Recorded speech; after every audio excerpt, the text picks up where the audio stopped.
everybody. Today is Thursday, which means that it's a Jund day. That's stupid. Oh well.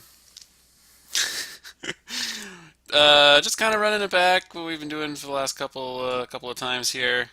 Um, Couple fatal pushes, 3 bolts, 7 discard spells in our Bloodbraidless list. We've got Huntmaster, we've got a couple of tireless trackers, and we've got Bitter Blossom. And on the sideboard, we've got just a smattering of stuff. Gaze of Granite. Still haven't really drawn enough to know if it's good or not, but I think I like it. And Damping Sphere has been an all-star. So, without further ado, let's get into some games. Okay, we're here for round one. We won the roll. Gotta love that. Don't love this hand. We're gonna mulligan. Problem is, like, sometimes you can keep a hand with no red mana, but when all those spells are red, it's really really bad. I don't think this is what we're looking for. I mean, not that there's really any way to know what's good and what's bad in this matchup because we don't know what our opponent's playing, but kind of looking for some kind of disruption. Inquisition. Okay. So this looks to be either the mirror or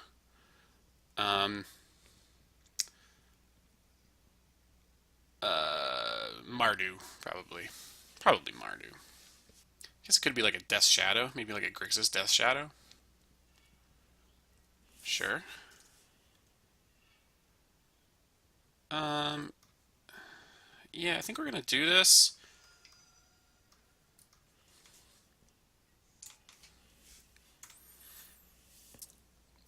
It's interesting to me that they let me have Ooze instead of Tarmogoyf. I mean, maybe their plan is just to bolt it. Okay, Collective Brutality.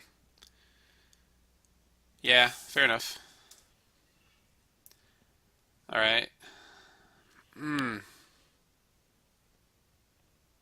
Hmm.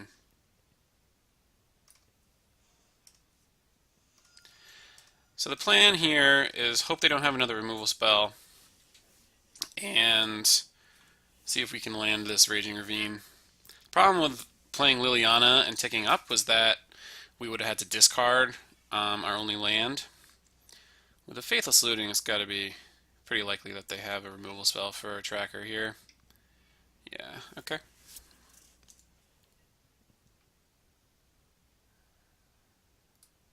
Let's play Ravine and Lily and tick up.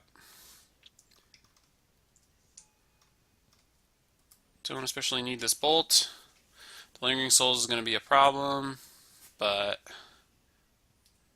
what can you do? They also discarded a bolt.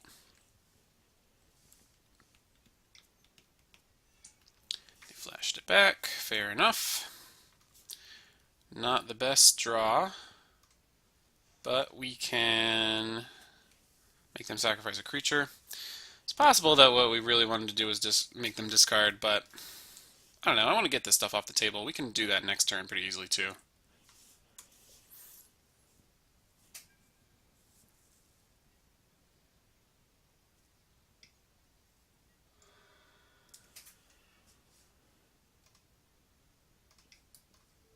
Let's go ahead and Thoughtseize. They probably are holding on to like a bolt or something,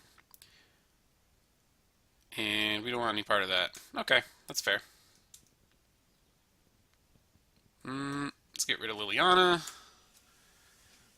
Okay, now it's top deck war, and our opponent has Faithless Looting. Okay. So they discarded that Inquisition. They have one card in hand. Got to imagine it's a Fatal Push.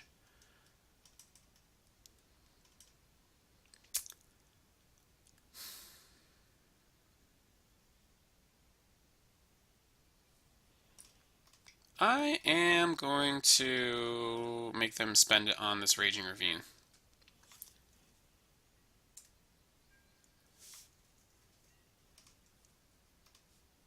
It could also be Bedlam Reveler, which would be really bad for us. But it looks like it is not. Okay, good.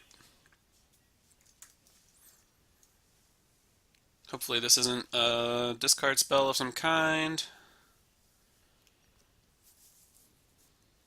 Lots of Faithless Lootings in the graveyard. Let's take a look at their graveyard here. They pitch Lingering Souls. Hello, buddy.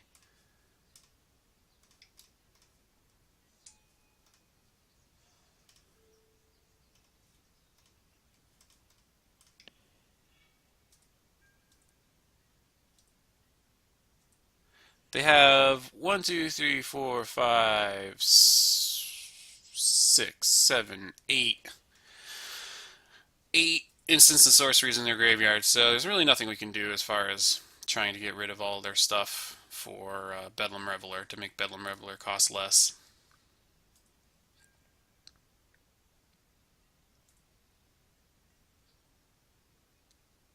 Their last card would have to be Bolt here, but there's really no use in risking uh, going for it there to try and use my ooze. I can do it pretty easily right now. In fact, I'm going to go right down to 10.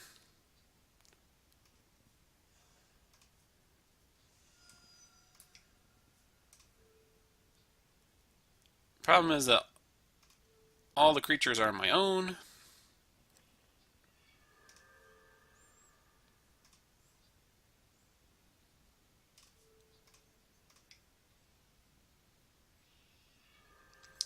Kolaghan's Command makes it a little awkward to be exiling all my stuff out of my own graveyard, but it's okay.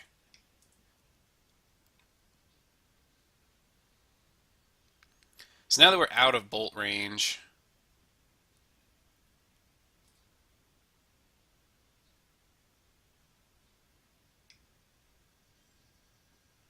Kolaghan's Command on what? I discard a card and deals 2 damage to any target. What's the target? To me. So no use in that happening, I guess. Because if I get back my Tarmogoyf, then it doesn't do anything. I guess I could have dealt 2 to my opponent. I think I'm more interested in leaving up another ooze activation though instead.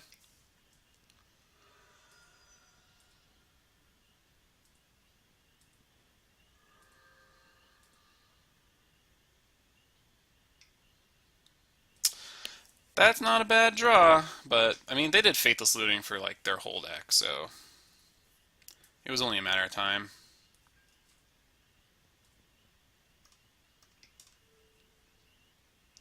Start to get rid of some of this stuff.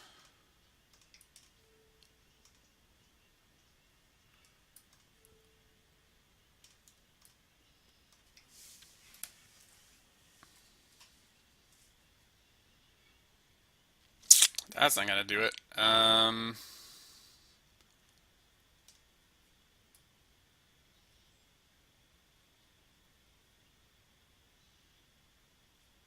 1, 2, 3, 4, 5, 6. Just keep doing it. Make their next Bedlam Reveler cost more. I mean, they always draw into another one. It's like pretty common.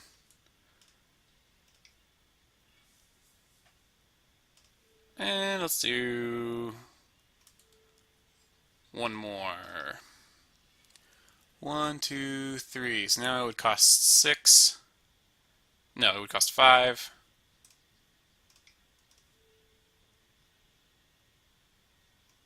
Now it would cost 6.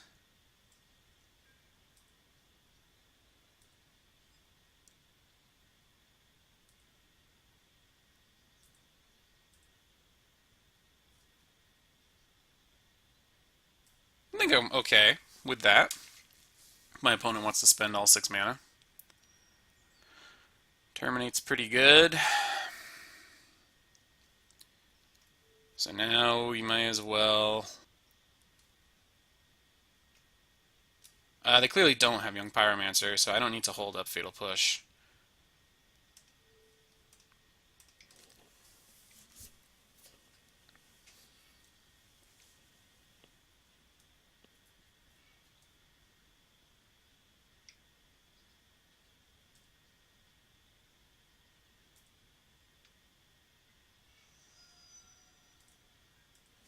So now my opponent's going to hit me to 5.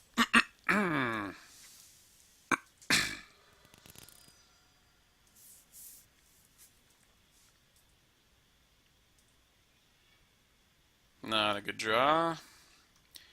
Have really no interest in blocking.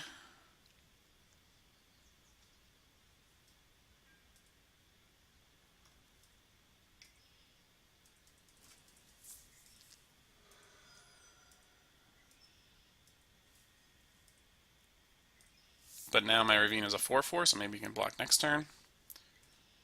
Anamorphose. Uh-oh.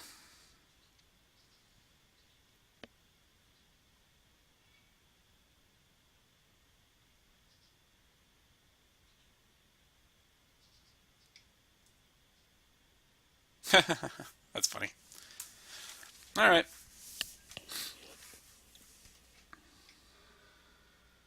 So in this matchup, I like the Baloths. I think I think Gaze of Granite is okay, but you gotta watch out because they definitely are a Blood Moon deck. I don't like Liliana, especially against the Lingering Souls version. It sucks that there's not a lot of answers to um, a Bedlam Reveler in play, but Bedlam Reveler in play isn't really your biggest concern. And plus, like, just Lingering Liliana Veil is just so bad against this deck. Fatal Pushes and Bolts and Lavamancers are still fine. I guess the cut is probably pretty good.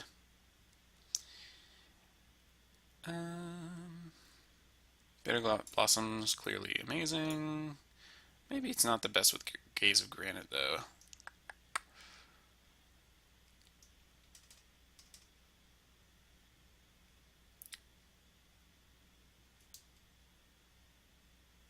Yeah, I don't know. I'm not too into Gaze of Granite. Engineered Explosives is probably better. Oh yeah, Nile Spellbomb, obviously. Okay. Sort this by mana. You're actually a 2-drop. You're actually a 2-drop. Maybe we'll cut another Inquisition. I like to leave in Thoughtseize because their best card is Bedlam Reveler.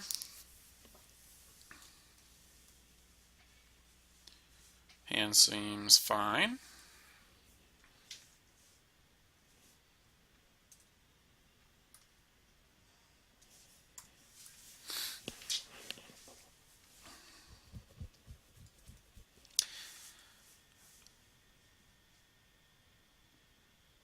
Probably not going to matter too much, but it was totally wrong to play the Catacombs there. I should have played the Bloodstained Mire.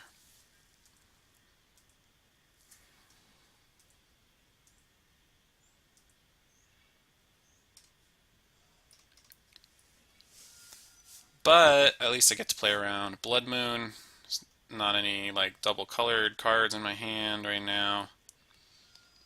And we get to play this Bitter Blossom and take over. So that was a really good draw.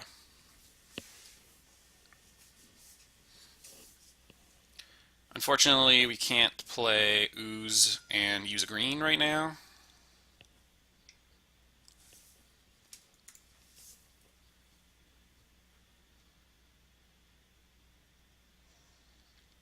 But I made the choice to do that instead of Manamorphose. Okay. 2 black. Yep. Had to choose between doing that and not playing around Blood Moon.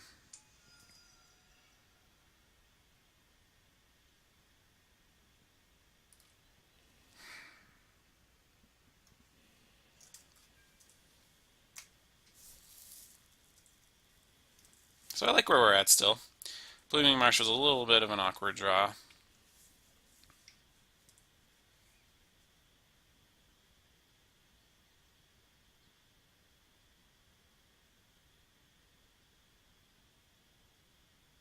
Obstinate Baloth gives us a lot of Kolagon's command insurance. But it definitely is worse once they know about it. Discarding Blood Moon. That's good. Mission accomplished there.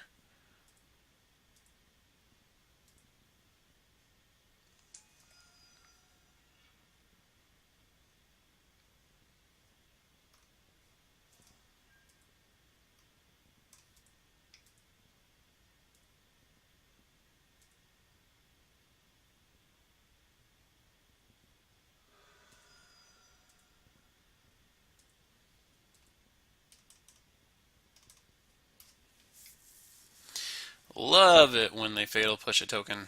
That is such a good sign.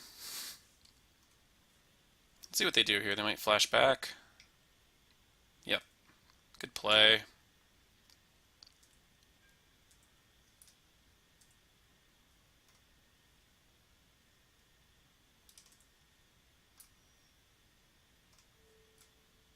Let's get back our ooze and make them discard.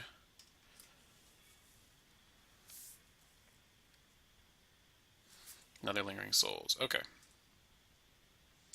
So now I can eat that Lingering Souls. Ooh, we can Thoughtseize too. Bolt, Bolt, Bolt, Liliana. Oh boy. Okay. Opponent conceded, but we weren't in the best of shape there. Triple Bolt against... I'm resolving a Thoughtseize, and Bitter Blossom is in play. I guess this Baloth is coming down, and Scavengers can gain some life eventually, but... Well, no, it can't against those bolts. Plus, Liliana is super good against Bitter Blossom, so I wasn't really in love with my position there, but our opponent conceded, so I'm not going to argue.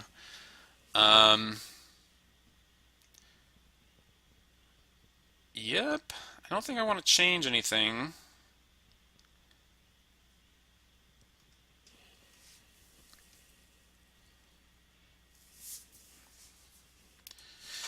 Another pretty bad hand. That clearly won't do either. This is pretty good for 5. Don't think we want that.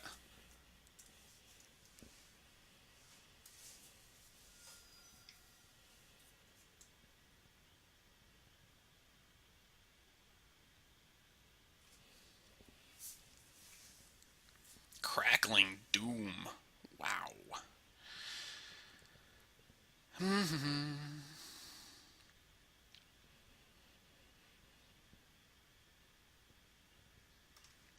Awkward, but I think I'm going to get a Stomping Ground and play this Lavamancer.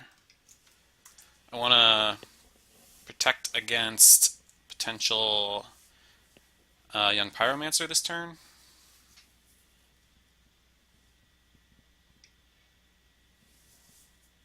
Okay.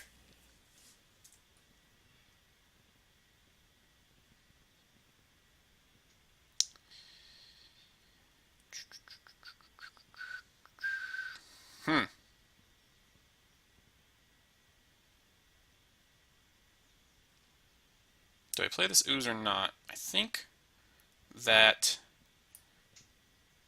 I shouldn't play the ooze.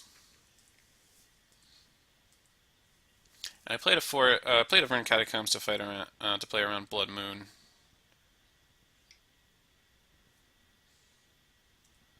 Of course, then they exile that.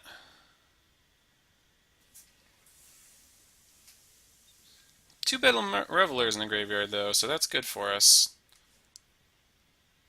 And I don't really have a lot of reason to not play around Blood Moon right now still, so... I guess I should have done it in my upkeep.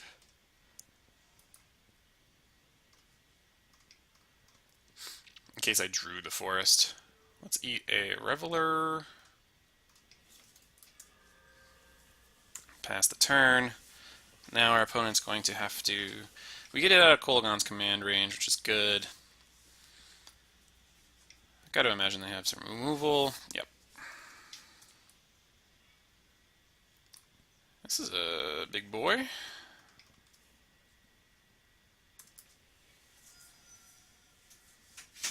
I wonder if it's getting Fatal Push. Did.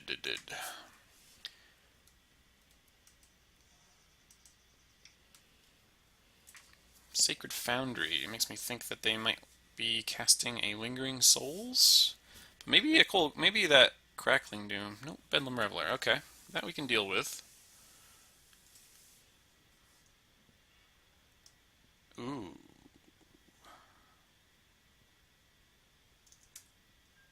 Let's get in for damage. Opponent clearly can't. I mean, they can block. Okay. Well, that sucks, but that's fine. We have a new plan with this Bitter Blossom.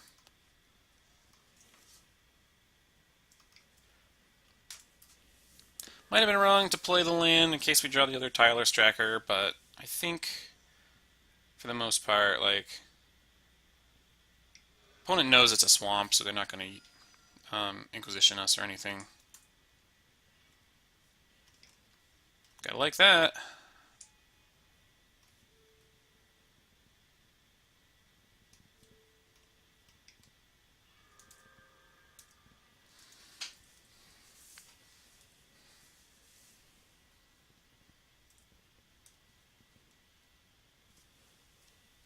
Wow.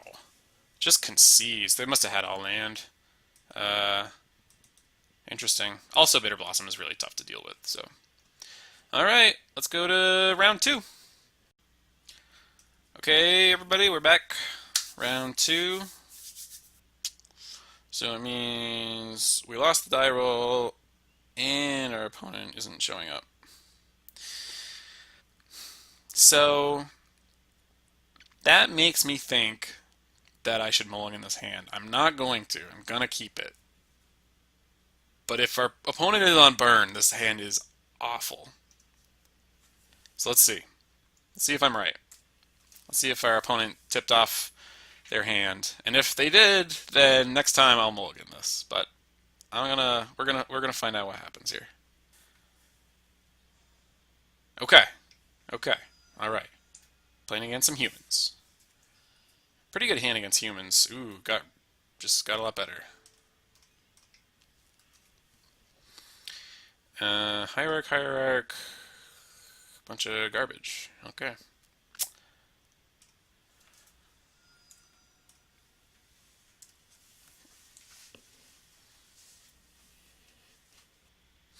The problem with this hand is going to be that I'm going to want to play Bitter Blossom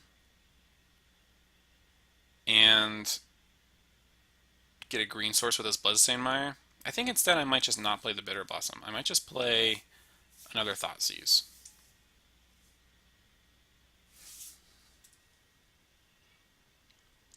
That helps a lot. So I could do something like Swamp with the Bloodstained Mire and get a Bitter Blossom in play.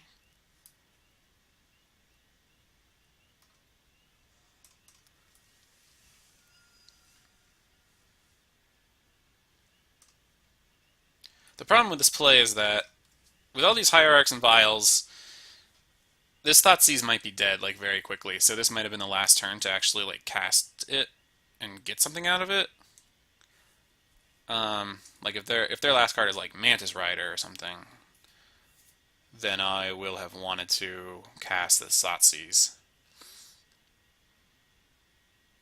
The other thing is that if all they drew was a land for their turn there, then we get to Thoughtseize a Vial, so that's like not very good. Rather have the 2 life than have them have the Vial. So let's see what they do here. This looks like a really good turn for a Mantis Rider that we can then Dreadbore. That's one that we did not know about. Now they're drawing a card. Let's see what the plan is. The Sunmaster is going to be awesome. What up?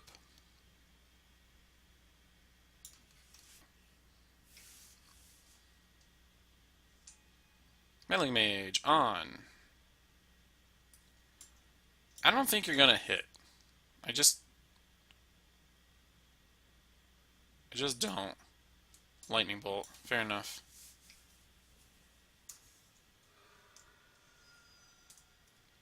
Here's a token. Let's play an Inquisition. They got 2 cards. Reflector Mage, sure. Um,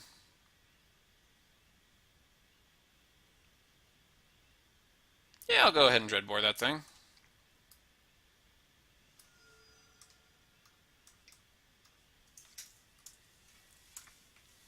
Because it was Inquisition instead of Thoughtseize, I felt a lot more comfortable making that play.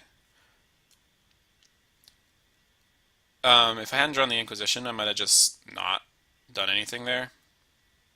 Another Hierarch, okay. I was debating whether or not I would be chump blocking here, but now I'm definitely chump blocking. Triple Exalted is serious business.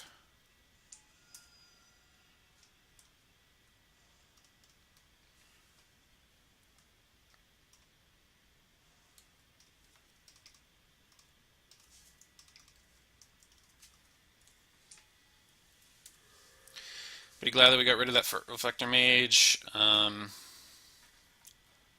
so that they don't they don't reflect our wolf. Bitter Blossom lines up super well against Mantis Rider.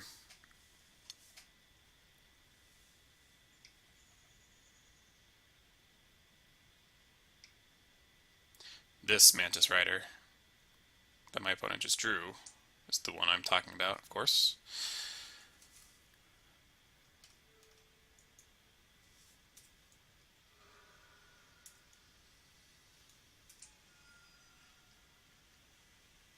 Sounds good. I'm gonna not crack this. I played it, which maybe even I shouldn't have played it, but you never know if we'll draw a Tireless Tracker.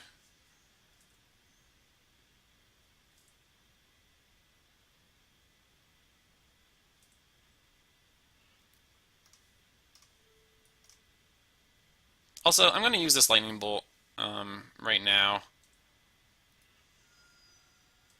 I guess I'm going to wait for them to use their Vile triggers, but I don't want my opponent to draw a Phantasmal Image.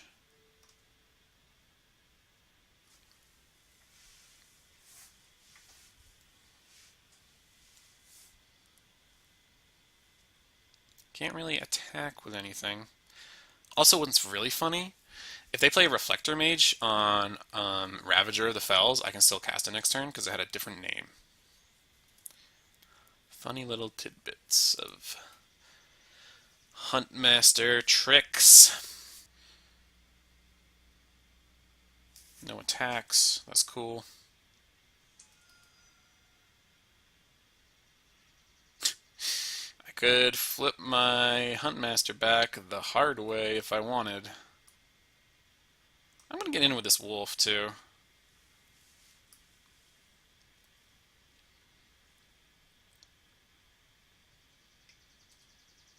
Phantasmal Image? Phantasmal Image, wow.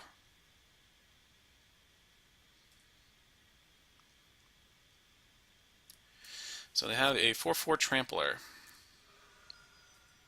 that's turning into a 6/6.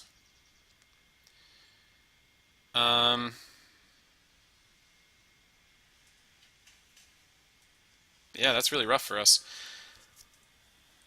The Exalted is going to make it a 6/6. These Thoughtseizes are doing nothing.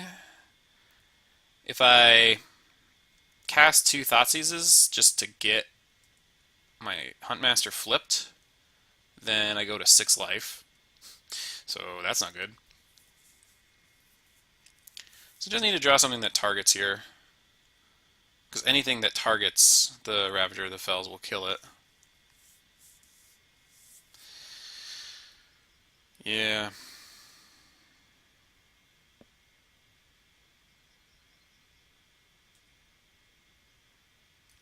I feel like blocking is actually the right play.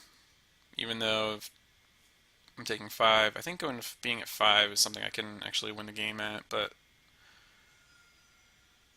I just don't feel like I can win the game at 4 life.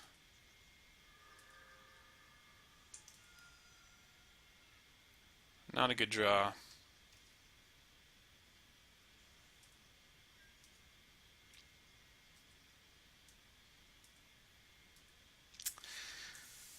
Hmm.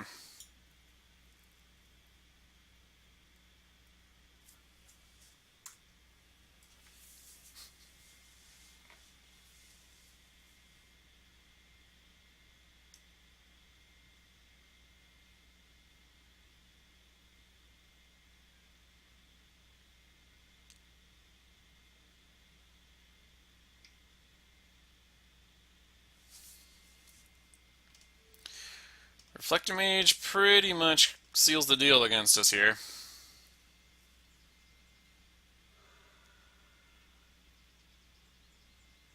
Nope. Okay, that's good.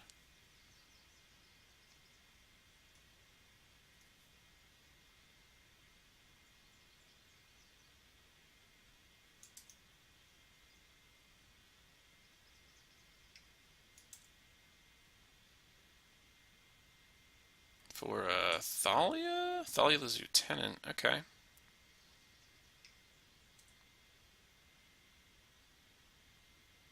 Malcontents? Yeah. Alright. Good game.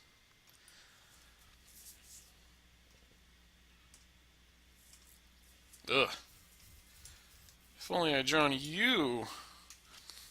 Okay. So, in comes the cut and the 4 Gaze of Granite. Out goes Thoughtseize. And I'll cut a Liliana.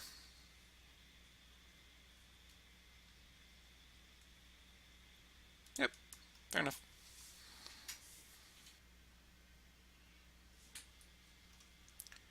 Alright, let's see what we can do here. First of all, we've got the old Murderous Cut, no fetch lands combo. So that's not great. But we have explosives, which is very, very good. Can get us back in the game. This is actually a really close hand. I am gonna keep it. I think it's really good against a lot of their draws. Like, they could just have a whole bunch of 2-drops, they could have a whole bunch of 1-drops, they could have like a hand with like Hierarch, Champion, Vile. Gonna start on Raging Ravine. That would pretty much be the best thing for us if they started on Hierarch, Vile, or, you know, whatever, like that champion. No Hierarchs today. And Vile, okay. I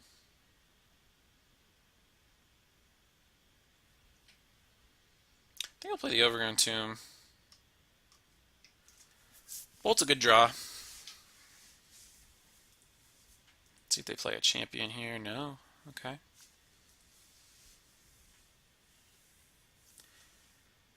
This could pretty easily be a Thalia.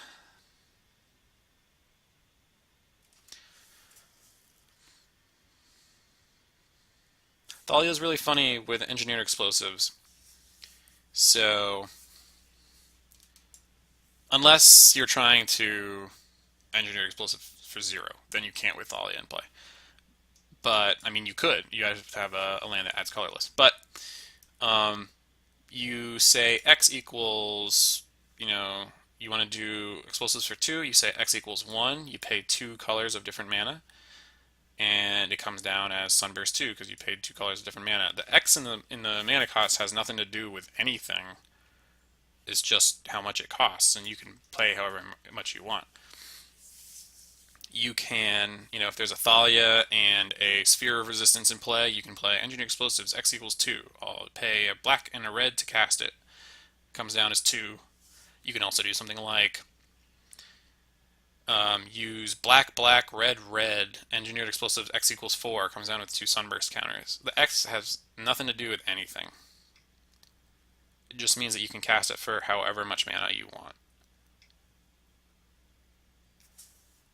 Gonna guard some Thraben, are we? So, not bolting that. Hello, friend. Of course, really not a combo with Murderous Cut, but that's fine. I think our play is going to be to play the Lavamancer and play a Raging Ravine.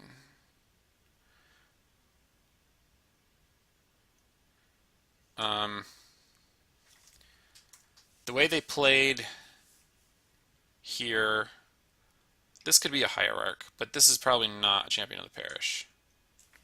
That's crazy to me. Alright, whatever. The Bolt in their hand will still be good. Also, we can get techie and do something like explosives for 1 while it's on the stack, use it, while the activation is on the stack, use it to use the Lavamancer to kill Thalia before this dies.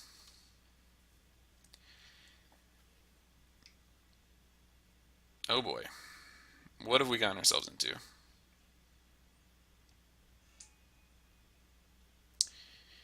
Freebooter. Blech. Okay. Alright, alright, alright.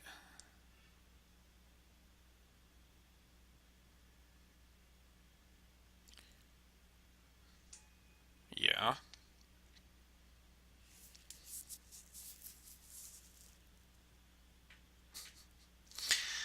Ugh, this is rough. I believe I made some pretty terrible plays this game. I think we're gonna go ahead and just chump block. I think that's where we're at right now. Gonna bolt here for 2. Gonna cast the explosives.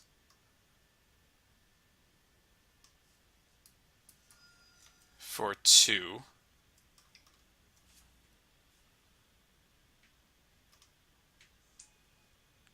And we'll say go. Next turn we can crack it and Murderous Cut. So that's all good, but we are taking a huge hit here. Opponent's got 4 cards in hand and is not playing any lands, so they're all good.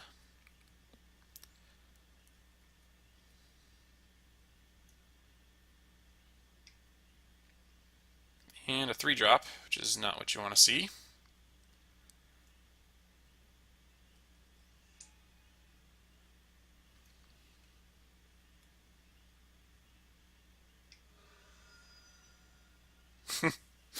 We go to 1, and we're dead. Just a kind of slow and awkward hand.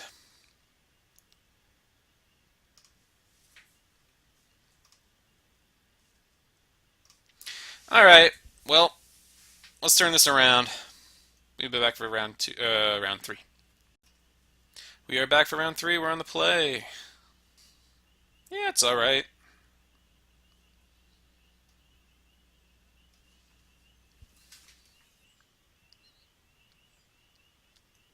Opponent went to 6. Gonna start on Bloodstained Mire. Just kind of don't love the prospect of playing out a Tarmogoyf that's a 0-1. So our opponent's gonna Serum Visions. We're gonna crack this fetch land, and now it's out of bolt range.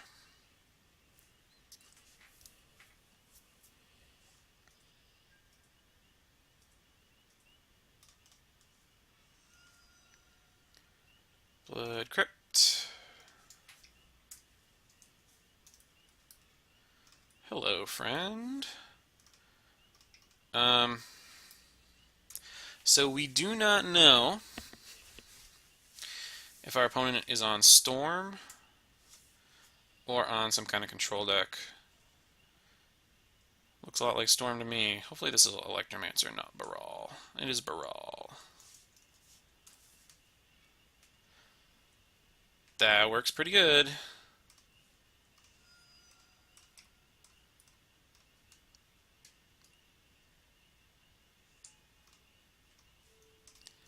That's gonna be just fine.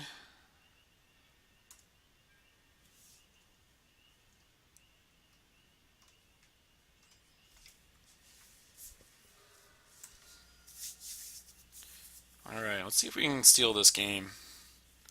Game 1 against Storm with no discard spell. It's not really the best. Trying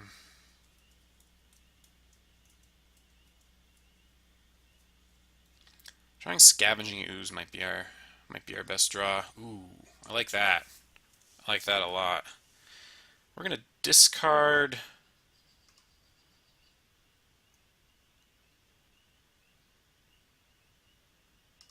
Huntmaster.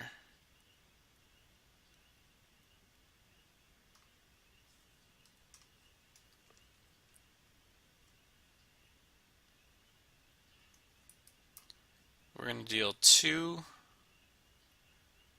and make them discard a card.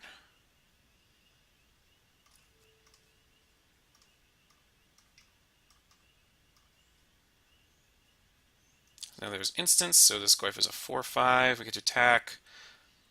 Next turn we get to play 2 Tarmogoyfs. That will all be... it'll be pretty good as long as our opponent doesn't get to kill us, basically. We've got 2 turns to kill us, but we've got a Liliana activation in there.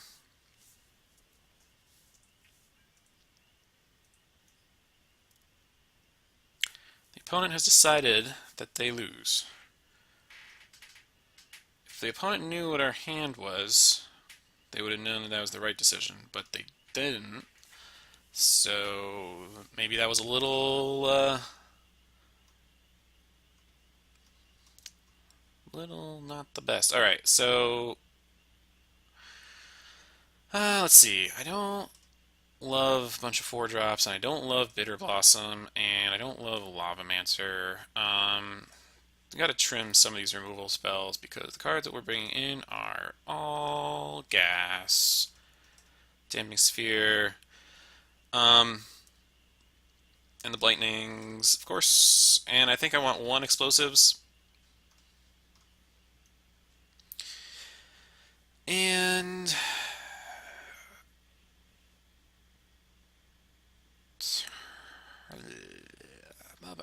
Kolaghan's Command, like in that situation, with it's really good against Electromancer, but not very good against anything else.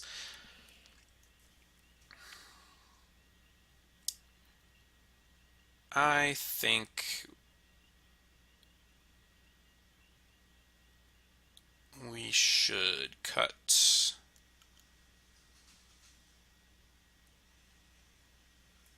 Kolaghan's Command. Oh, we gotta cut 2 things? Oh, jeez. Alright. Probably a Terminate then. Got 6 spot removal spells that can hit Baral. 1, 2, 3, 4, 5, 6 that can hit Baral or the Electromancer. Kolaghan's Command can only hit the Electromancer. Lily can hit all of them, obviously, of course. So, yeah. Let's give this a shot. And then we got the 1 explosives, which can in a pinch kill an Electromancer, but also it's just kind of there for the Empty the Warrens plan.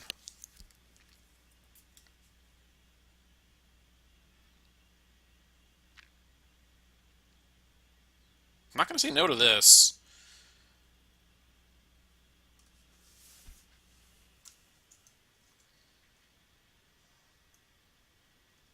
Mtgo. Great draw. We're going to Inquisition. Unsubstantiate. Okay. Grape Shot, Blood Moon. Past in Flames. We gotta take the Blood Moon. It sucks, but whatever. We're gonna shred their hand up a bunch, and taking the Past in Flames doesn't help, obviously.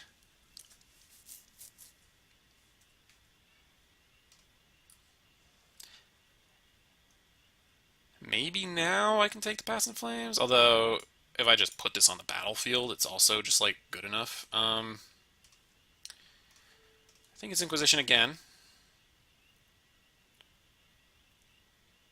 See if it gets unsubstantiated here. That'd be really interesting to me.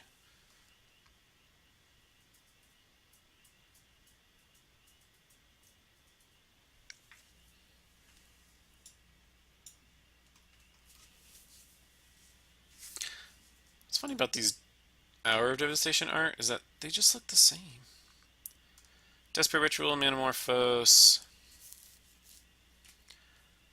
Opponent could pass in Flames for no value next turn if they wanted to. Let's get rid of that Manamorphose. Does it go?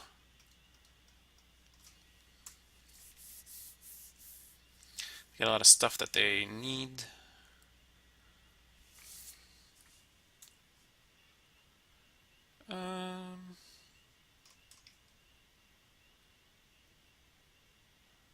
Let's play Thoughtseize.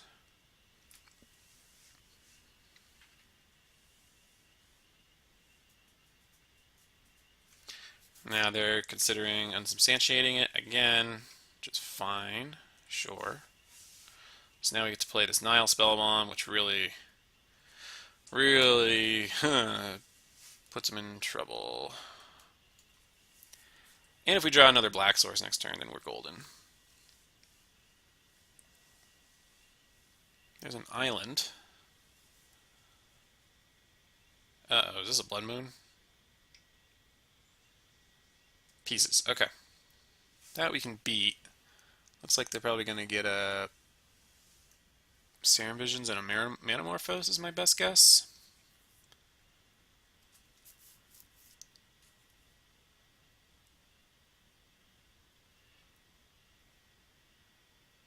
But Serum Visions and Pyretic Ritual in their hand. Okay, so they don't want the Manamorphose.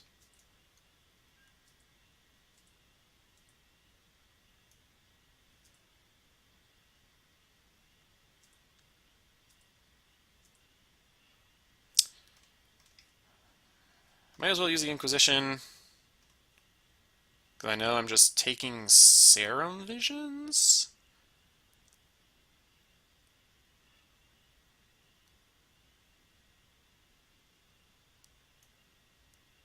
They go land, Desperate Ritual, Pass in Flames. I just nuke everything with Nile Spellbomb. So they were just taking Serum Visions here. Left them with 4 cards. As far as having 2 lands in play on turn 16 or whatever, 5. This is actually only turn 4 for us. We're not in too bad a shape. We just played Inquisition of Kozilek or Thoughtseize every turn of the game so far. But a second black source would really help us out. A little concerned about Wipe Away. Like an end step Wipe Away would be pretty tough for us to beat. But luckily we're casting a discard spell every single turn. So it's like... Yep. Yep. Aha. I see. I see. Well, now we're going to change our plan a little bit. That Grape Shot in their hand is going to be rough. We want to... Okay. We want to get the Grape Shot out of there.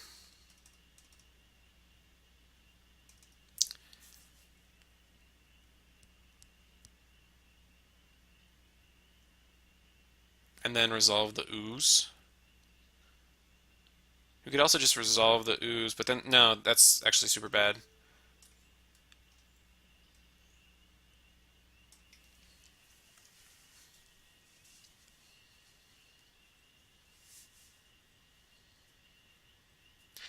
We need to get this Ooze down and we need to start blocking. This Fatal Push is going to help a lot, but getting this Grape Shot out of there is going to be important. Also, we could just draw Engineered Explosives and just win the game on the spot, so that's a possibility.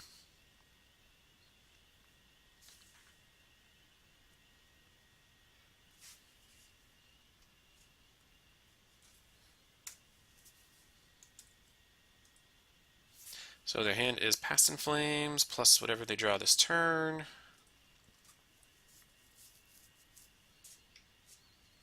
We go to 14. No creatures in graveyards, which is too bad. Wouldn't hate an extra life point. That's pretty good. I think I like that better than Ooze because this can't get grape shotted. Don't know what their last card is.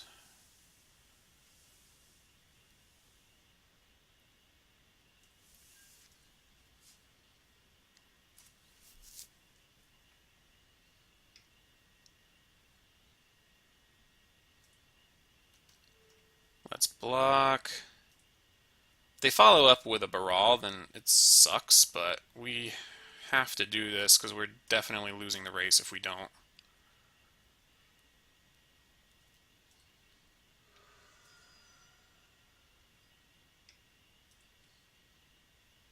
Okay.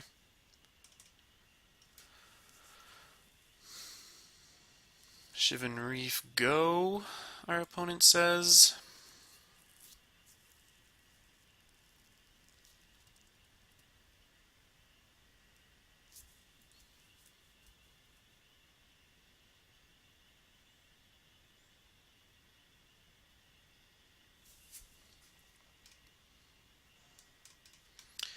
Alright, the plan here is going to be to cast Lightning and exile their graveyard. Pretty simple to me. Just going to go ahead and get a forest because of this ooze. We might want to exile stuff. Ding dong ding.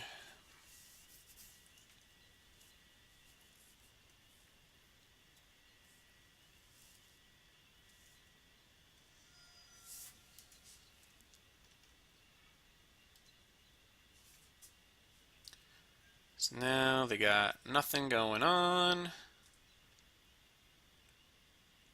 I guess I just do this now.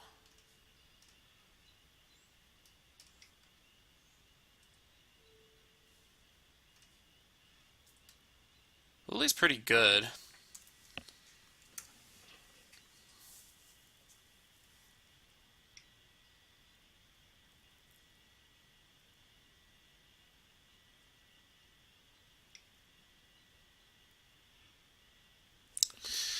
So that was the card to draw for sure. Okay.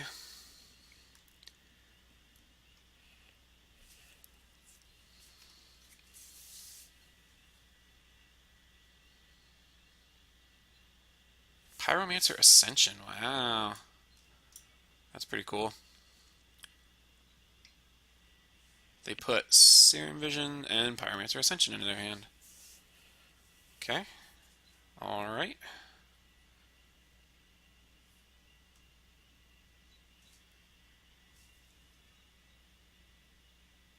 No. Sorry. Put Pyromancer Ascension in their graveyard. They put Past in Flames and Serum Vision into their hand. Okay.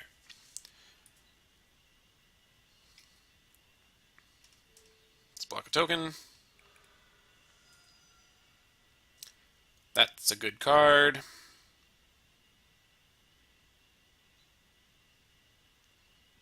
think I'd rather play an Ooze this turn. Now let's play Ooze and Damping Sphere. Because we're not playing two spells the next turn because of Damping Sphere.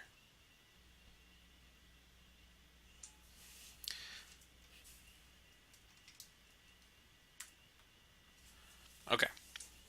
So we should be in good shape at this point. Not attacking.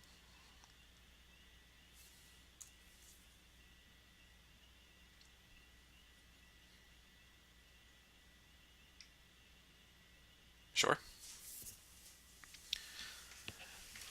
We can also get down this Liliana. That should be pretty good. Let's see if Damping Sphere can close this one out for us. Explosives would be great. You're not attacking, right? So our opponent is 32 cards down and has not seen like a Baral or anything. I don't actually... I guess I know they have Past in Flame. Okay, so this could be a Grape Shot to kill the Ooze. um, which isn't the worst for our opponent.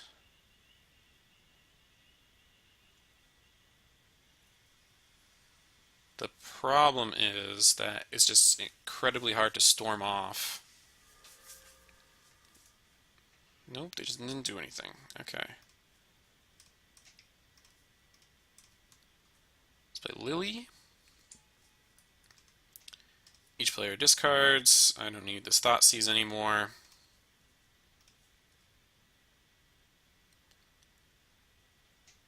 Do I get in for 7? Yep, I think so.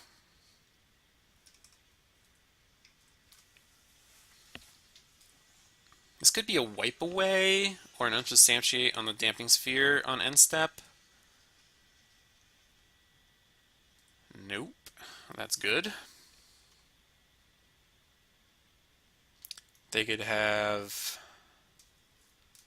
Let's see, there are no creatures in any graveyard right now.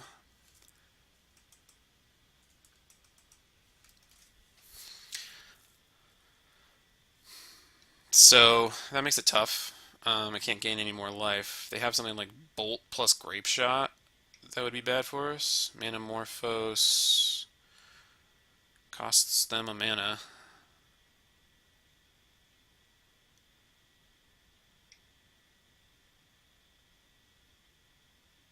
Sure.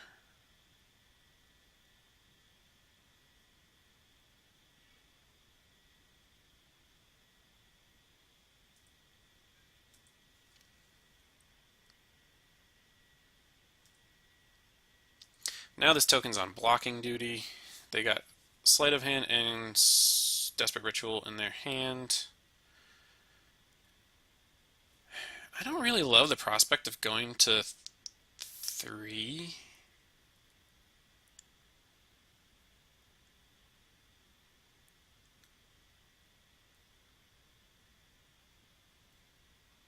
So let's and I want to leave up as much green mana as I can for this ooze. Let's just go ahead and make our opponent sacrifice a creature.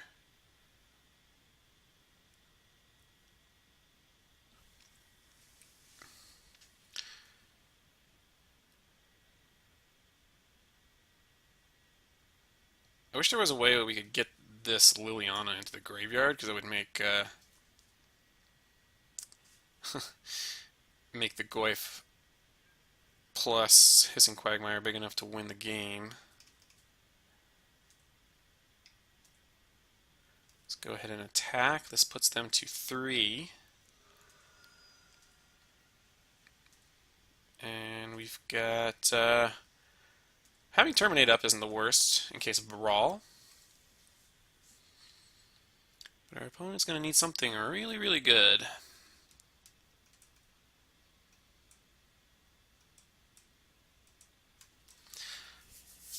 Another we can do in a pinch if we are just... If our opponent manages to cast every card in their hand this turn and storm out for exactly 5, is we can terminate our Tarmogoyf and eat it with ooze. So we are at 6 if we absolutely have to be.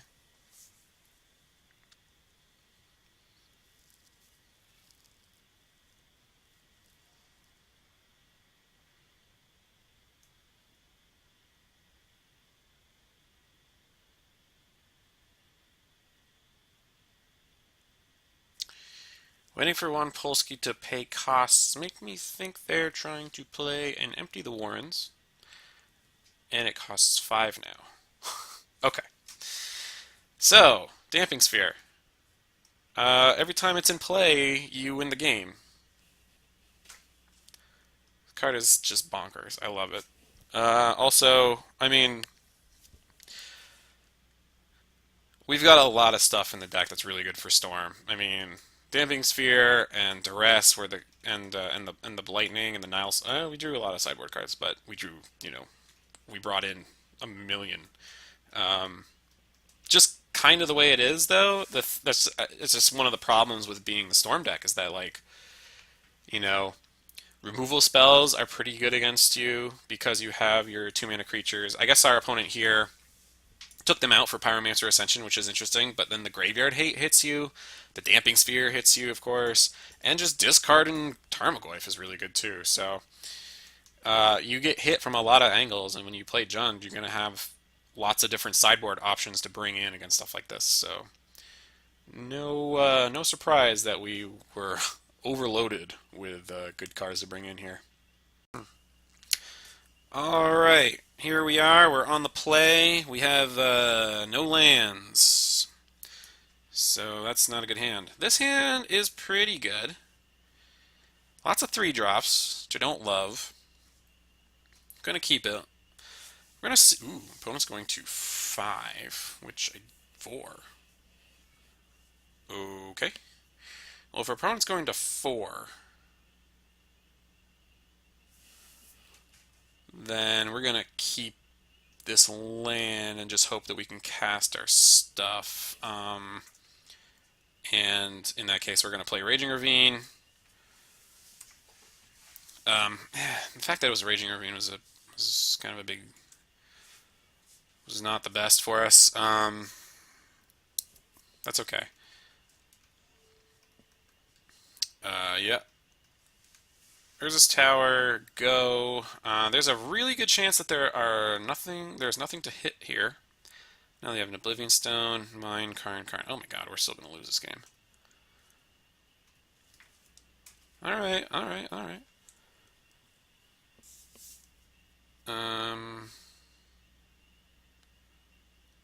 Why would you tank on this play? Okay. Huntmaster's not great, obviously. So basically, as long as our opponent doesn't draw Urza's Power Plant ever, then we should be good to go. Otherwise, Karn starts to eat our lands. Okay. Can deal with that. Can deal with that. That's good too. Good. Gotta get our clock rolling here. I don't think there's really any point in doing anything other than what I did there. Playing Kolaghan's Command instead, I think that's just not a good play. Let's attack. Might draw out a Dismember or something. That's why I will attack first instead of waiting and then F6ing. Lose a little bit of that F6 equity, but that's okay. Huntmaster's a pretty significant clock. They don't have anything here. Oh, they had a spell, so that's good. So here's a green source for a... Ooh, we played Sanctilovugan. Okay.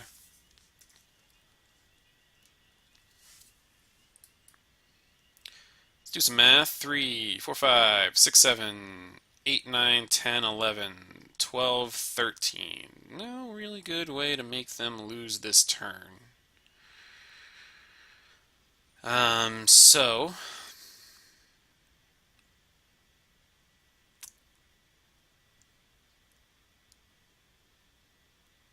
what I think I'm going to do anyway is... Okay, so this is 7.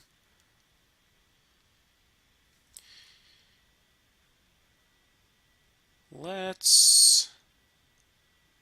Let's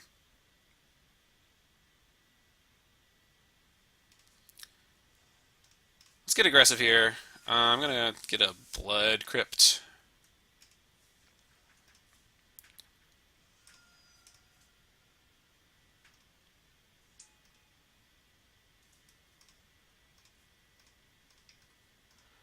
Put my opponent on the back foot here. I'm going to do this way so that I don't accidentally screw myself over with this Raging Ravine by clicking the wrong one. So 4, I'm not going to do the math. I'm just going to hit attack with all creatures and let Magic Online do the math for me. 6, put my opponent to 4, and now we have 4 points of burn ruled up right now. Yep. Go ahead and give it the flip. Okay. Another option would have been cashing in some clues there. So here's a map. Yeah, okay. Whew. That was close. If our opponent had like Ugin there, right, then it would be really good to just like own 4 points of damage. They could have had Wormcoil Engine. I guess we actually beat Wormcoil Engine just by attacking into it and Kolaghan's commanding to kill the artifact when they choose to block, but anyway. So that's game one. Love taking game one from Tron. Let's see if we can keep this going. These are all great. Lightning, Damping Sphere, Duress, those are fantastic. Engineer Explosive, Gazing Granite, and that stuff, that just all, it's garbage. It never works. I know, like, you want to hit those Wormcoil tokens, but it just never happens. It just will never, in the history of Magic, will that ever work. And let's get rid of Lava Mancers and Bolts.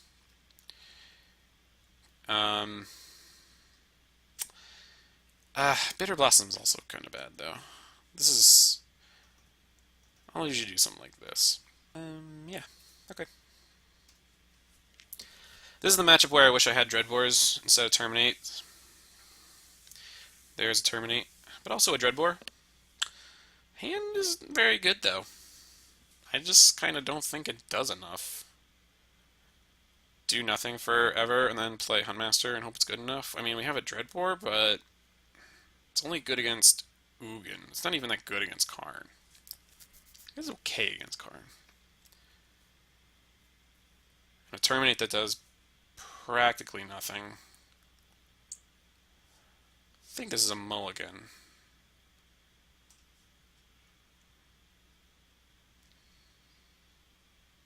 Not in love with this either.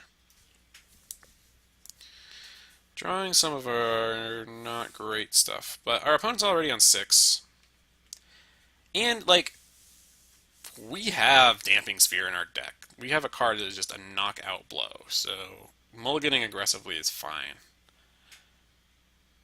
I think I'll keep this one. Because of the Scry, I feel like if I have a black source, then this hand is actually pretty good. And I get to scry one, so Thoughtseize gets a lot better when your opponent mulligans. Gonna keep it. Let's see what our opponent does with their scry. Tarmogoyf, no thank you. We really need that black source. Tower Star. That's not the black source I was looking for.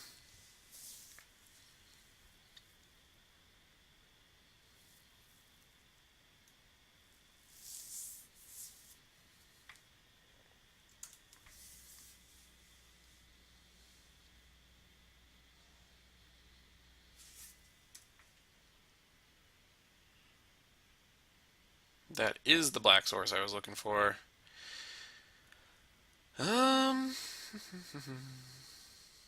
So our opponent is, well, they could play a Karn next turn. It would be real tough for them to do so. And it wouldn't even be that bad for us.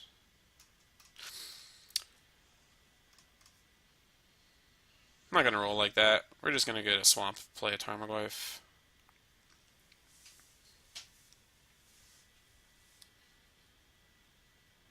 Our opponent not cracking that sphere makes me a little worried, though.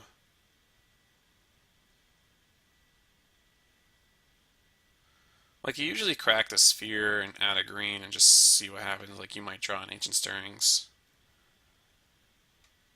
I think I'll Thoughtseize. I think I'll Thoughtseize here.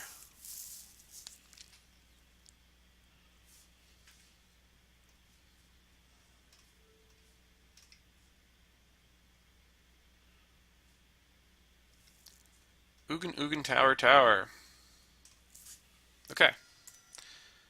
So what's funny is that Ugin is most of the time just it's just death. There's nothing you can do. But okay, well there's a Sylvan Scrying. So now they've got a power plant. They played a tower. But because we have Tarmogoyf, We're actually in good shape. Hmm. Because we have Dreadbore, we're actually in good shape here. I think that the play is going to be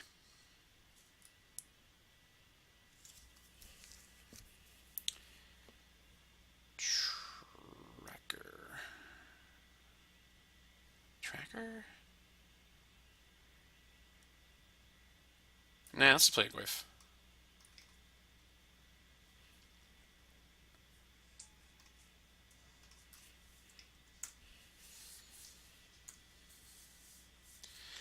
Um, that's going to make our opponent. Uh, oh, okay. Fair enough. Fair enough. Okay. Ooh, okay.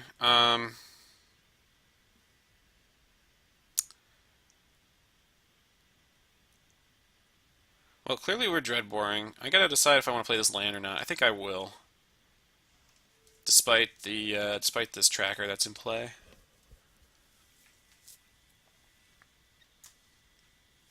Another thing that's interesting by bolting Tarmogoyf with Ugin, it goes back into the graveyard or goes into the graveyard. So that's helpful. We can get it back with Kolaghan's command at some point if we want to.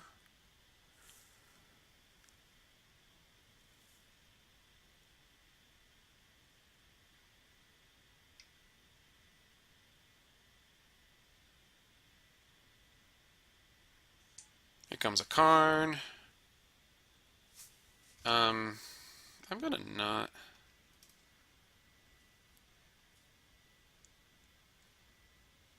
All right, we're exiling this bolt. I should have maybe an F6 there, but I think we're all right. Let's see. Tracker. Crack the clue, or crack the land for a clue. Let's go get an overgrown tomb. Let's cast an Inquisition. Don't really expect it to hit anything. Yeah, plant tower, sure. You know what? That was actually really loose. Really, really loose. Now our Karn is gonna go upstairs. But also they might just be like, oh, we gotta get rid of this tireless tracker. Before I find a Maelstrom Pulse. We'll see what they do here.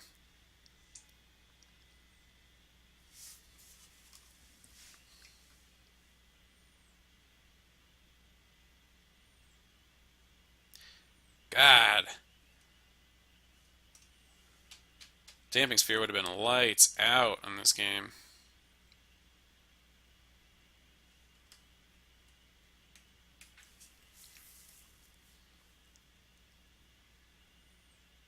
Okay.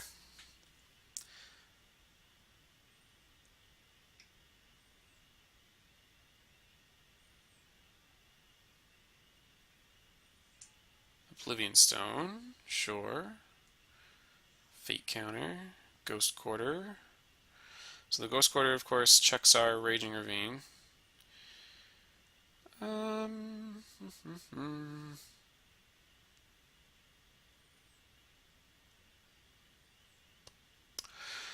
Well, with no Maelstrom Pulse in the deck and no more Dreadbores, I think we're pretty good to concede here. Can't really imagine a way out of this. I guess we can Kolaghan's command, destroy the O-Stone and return Goyf. Nope.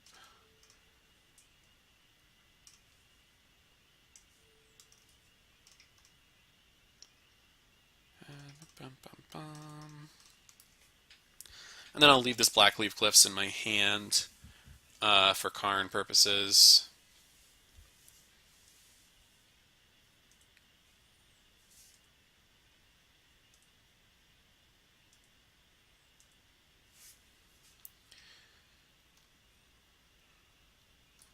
Okay, we're done. You win. Okay, so yeah, bolts are obviously bad, but maybe Grim Lava Mancer is actually better. Um,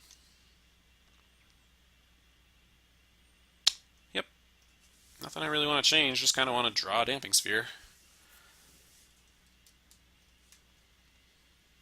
No, like can't keep that. All right, all right, all right. You just want me to have all 3 drops. I guess that's what we're gonna do. This is a pretty solid hand.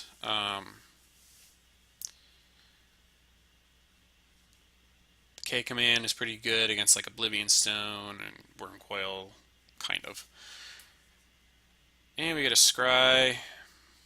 Gonna put that on top. All right. Because I don't want to use a fetch land, so because I want the Thoughtseize. So no use in playing one of those. Ancient Stirrings, it would have been Relic of Progenitus. What? Excuse me? What is happening over here? Mine Tower. Ugin. Well, the thing is, the Relic just doesn't do anything against us. So I'm still just going to take this Ugin. Because the Ugin does do stuff against us. Let's go for a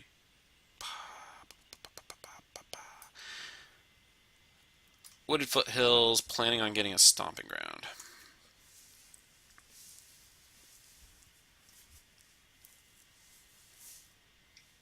There's a mine, there's a relic. Like, if I draw a Tarmogoyf this turn, I'll feel like a goofball, but I mean, I also have the Kolaghan's command if I really, really need it.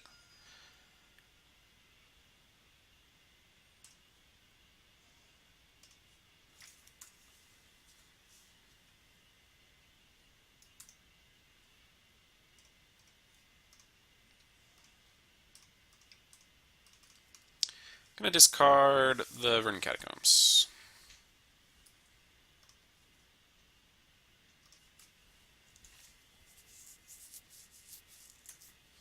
Opponent is a long way from Tron.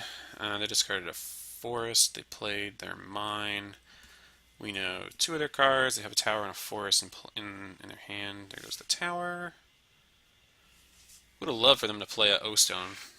Okay, okay, like that. I mean, I don't, but because that's more cards. Yeah, pretty happy with discarding Bloodstained Mire and playing this Ravine.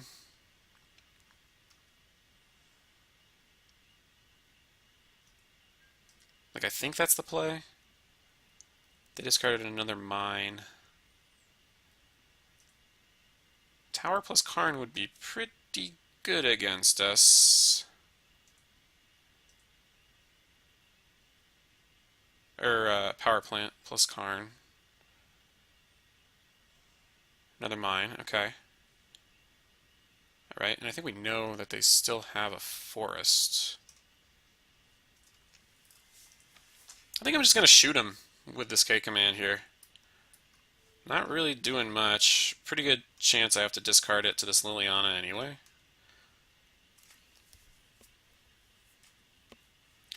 And we just want to get everything out of their hands so that when they do hit Tron, they have no cards left. Ooh, no, no, no, no. Now let's make people discard.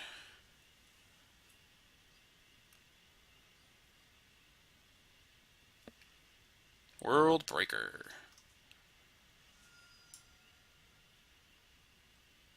Target artifact, enchantment, or land. Okay, cool. Let's get a mountain. Go ham with our ravine. Yeah, I pushed F6, so yep. Alright. I haven't drawn any creatures this game, but looks like things are going okay. It's a lot of Urza's Mines.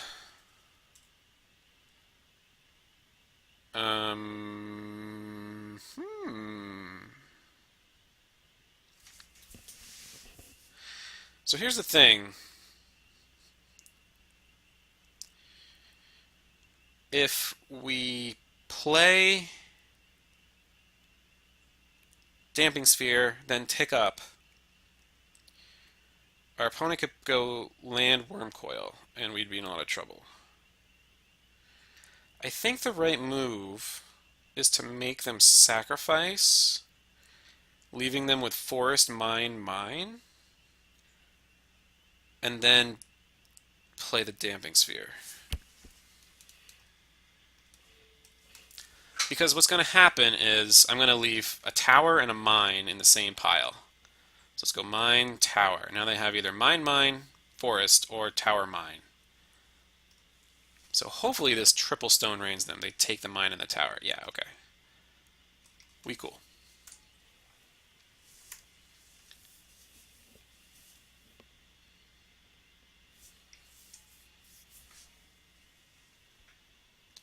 So now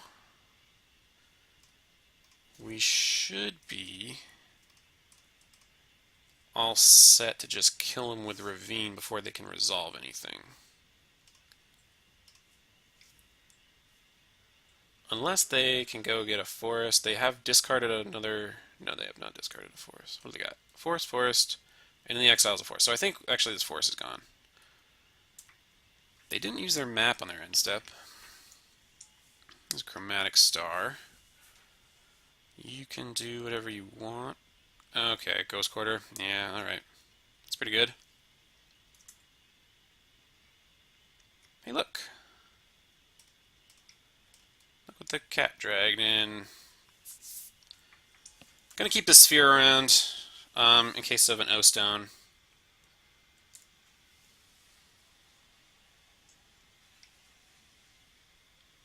Relic of Progenitus would obviously be really, really good against us right now. Plant, Chromatic Star, okay. For green, they are digging desperately for Nature's Claim. There's an expedition map. Well, there's another ravine.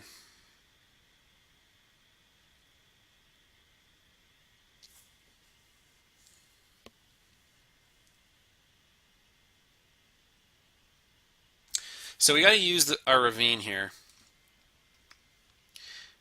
And the reason is we need them to use this Ghost Quarter. Okay. That's fine. We will use the ability. We will go get a swamp. We will play a land for our turn. And now they only have 4 mana. So they can't cast a Worm Coil next turn. So we should be in the clear here. Even if they have some kind of blocking plan, we've got another ravine. Alright, we have defeated Tron, we've defeated Storm, we've defeated Mardu Pyromancer. We got a loss to humans, so everything's going backwards. But Damping Sphere. What a card. It's crazy. Alright. Let's try and win out. Go 4-1. Alright, folks, the decider. We are here to try and go 4-1. I say the decider. I mean, if we were 4-0, maybe it'd be the decider. This hand's a keep. Yeah.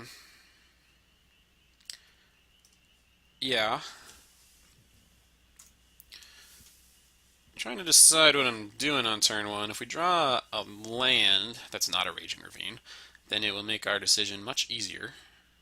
Let's see what our opponent does.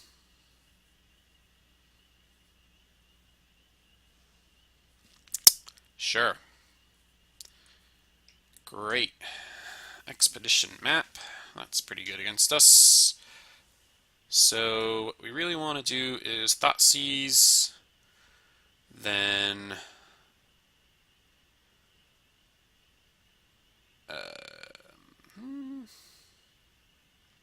I think I might actually just play that Blood Crypt. Yeah.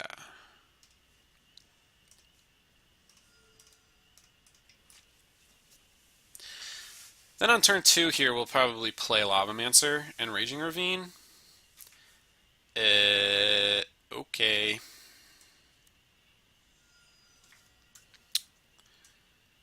Got punished there. Eldrazi Temple. Okay. So there's a lot of things that could go wrong here for us, but the fact that this is the Eldrazi Temple, Eldrazi deck means that we might be actually okay. Forests. Yeah, let's play Forest Bitter Blossom. So,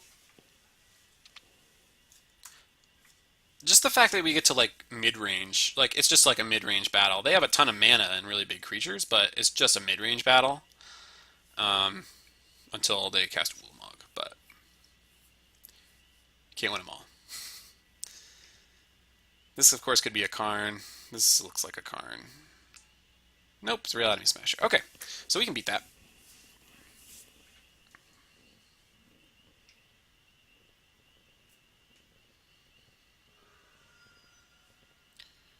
So their hand still has... What did they play this turn? They played a tower.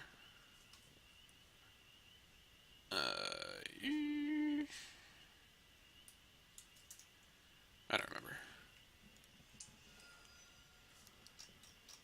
I should actually look through this, figure this out. Tower, Temple Mine, Plant. And then they played a Mine, so I got rid of it. So then last turn they played a Tower. Okay, so we know 2 of their cards.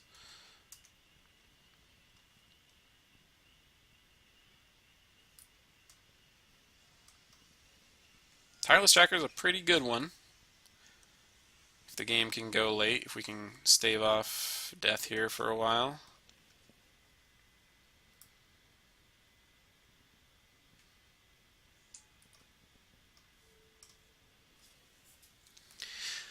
Fatal Push is also kind of good. Not that I'm in love with a gigantic walking ballista killing all of my stuff, but if that happens, then Fatal Push can kill the ballista. Convert mana cost is 0, obviously.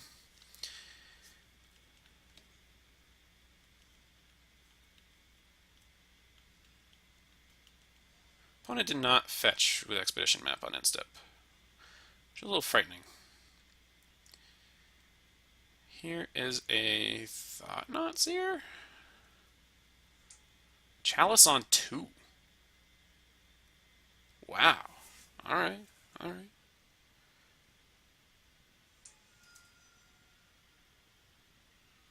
Um.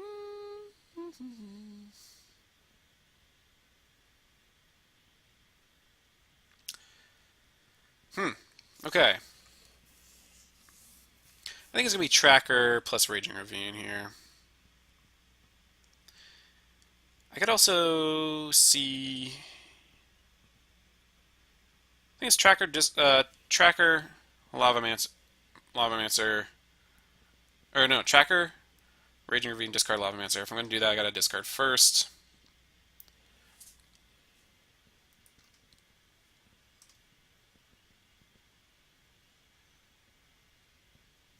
Also funny that, oh, well, I guess I was wrong, and I think they still have an Eldrazi Temple in hand. Okay, so that makes life easier. Getting in for a point really doesn't help us, but holding back mana to block, or holding back enough power to block and kill a Reality Smasher might be important. So getting in for this 1 point isn't something I'm super excited about, so I'm not going to do it. Opponent could use Expedition Map if they wanted. They don't, again. Which is kind of interesting.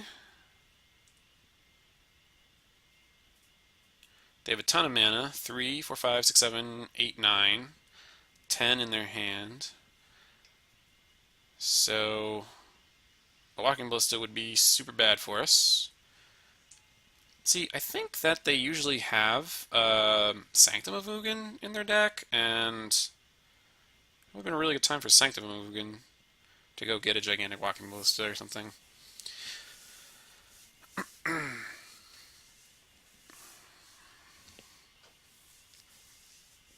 So let's see what we draw here. We know that their last card is Eldrazi Temple.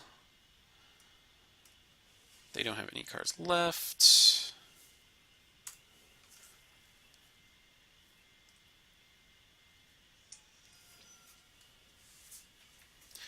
Another Bloodstained Mire. So let's figure out what we want to do.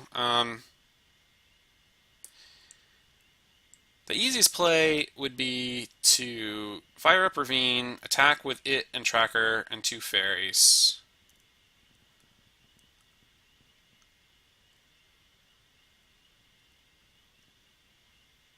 And sacrifice Liliana, making them sacrifice a creature. Let's do that first, because I'm pretty set on doing that anyway, and we're going to see what we draw with Thought-Knot Seer.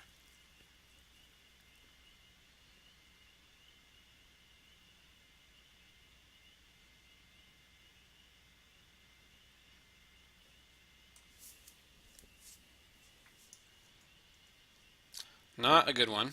Not one that I even want to have in play. So, then our choices are attack for 4, 5, 6, 7, 8, 9, and then, oh man, that 1 point with the Faerie Rogue is going to make the difference. Are you kidding? Alright, let's sacrifice a clue, see what's going on. Maybe we can draw a creature of some sort.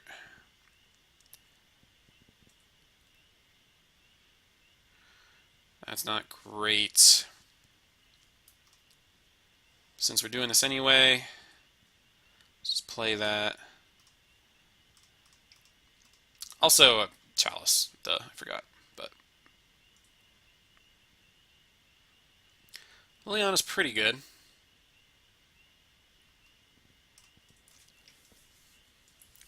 So let's get in. Again, a top deck Reality Smasher is rough, but I really do want to close this game out as soon as we can. They have a lot of draws that are bad for us here.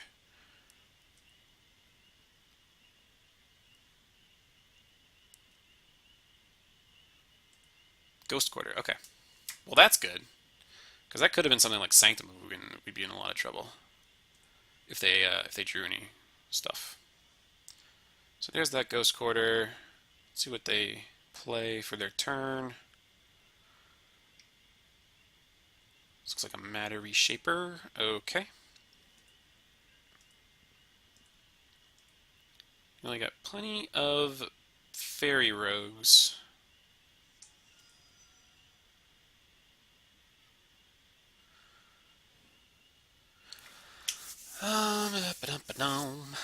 We can get our tracker up to 7, and then 3 more from the fairies is 10, and then 3 from this bolt is 13. We can also attack with everything. They don't know it, but they have to block the tracker. When the card goes to their hand, we Liliana and make them discard it. If we want to do that, we got to play a Bloodstained Mire first. So let's go ahead and get that out of the way.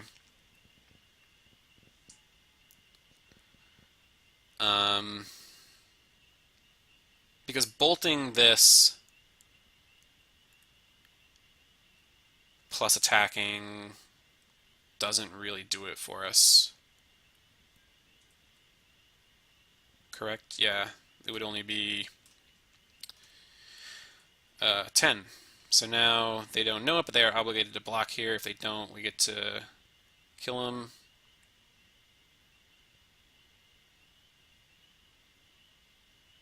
Is there any reason I want to get this land first? I think it's just in case our opponent top decks Reality Smasher, I want to make sure that I don't. Okay, it's a wastes. I kind of want to make sure that I don't go too low in life.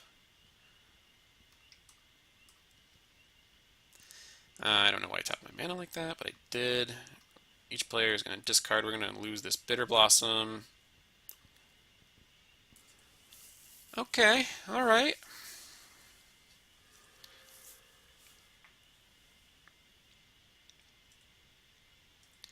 So now because of this Liliana and its ability to sacrifice... Actually, wait, did I have lethal?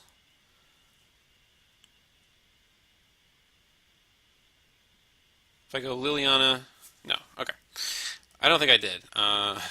So if I go Liliana, make them sacrifice, crack one clue, make this a 6, we would actually be one short. Okay, that makes me feel better. Because I didn't even consider that, but it would have been wrong.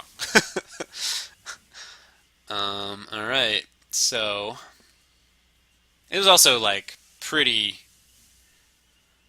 Like, I don't want them to have any cards in their hand, basically. Alright, so Damping Sphere looks really good.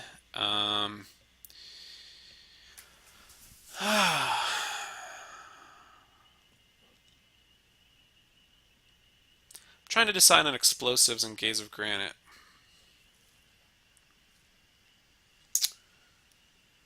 They play Chalice, and they play Hangerback Walker. I think I'm going to bring in the Blightnings. I like those a lot. I can cut the bolts. Fatal Push is actually... It's okay, because it can hit a Thought-Knot Seer. The Oozes are fine. The Bitter Blossoms are pretty good in this matchup, unlike regular Tron. The Lilianas are great, but, you know, they're not that great. They get a lot worse when your opponent has Matter Reshaper and Hangerback Walker and Walking Ballista. Interesting, interesting, interesting. I think I'm going to cut one of them. They are a really good answer to a lot of things, but if one's in play, then it's really, if one of those problematic creatures to sacrifice is in play, then Liliana gets really shut down.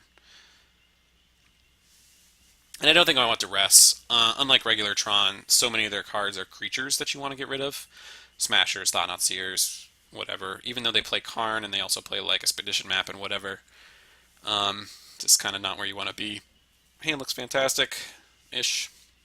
Like, the thing about this matchup, I guess, I don't know, you don't, plan on playing against Jund every round, but as from a Jund perspective, it is, like, terrible. Like, I don't know.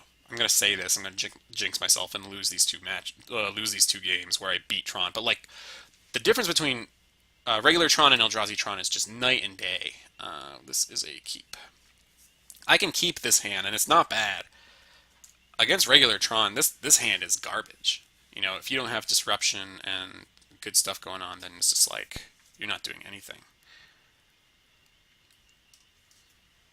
Bitter Blossom is like great here. So there's just a lot of things that it's good. Not another Eldrazi Temple into Thought-Knot, so that's good for us. This could be a Reshaper. This could be a Hangerback for 1.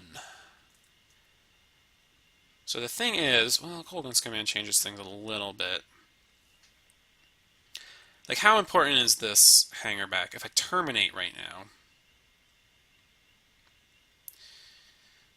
then that's pretty good. But also, like, getting down a Bitter Blossom is also good. To make the Hangerback, to make it, like, worse for me, that I let the Hangerback live another turn, they have to use a mana.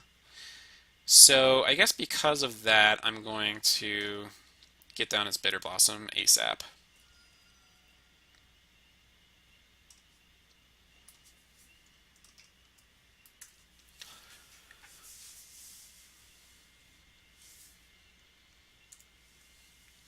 Ideally, I would like to have the Hangerback Walker dead when I try and use Blightning. Opponent just says go. So that's great for us.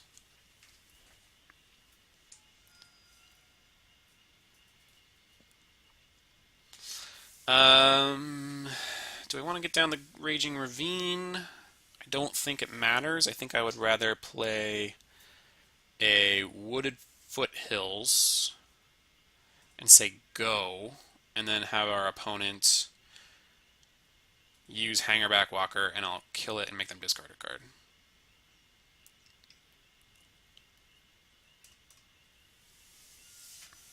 I guess another card you gotta watch out for is Warping Whale.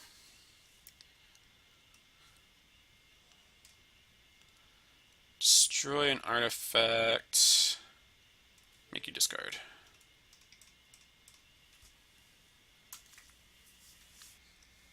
Lots of times, you know, a 1/1 fairy or a 1/1 Thopter is actually kind of problematic. But when you have Bitter Blossom and play 1/1 flyers in the air, like, are just completely a non-card. So this could be a smasher. That is a reality. Yep. I kind of sometimes wish that I bring in Obstinate Baloth, but the actual amount of times where you're able to hit a smasher isn't really that often. I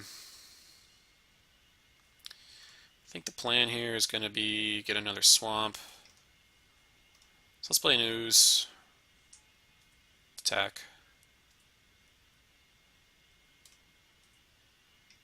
Hangerback.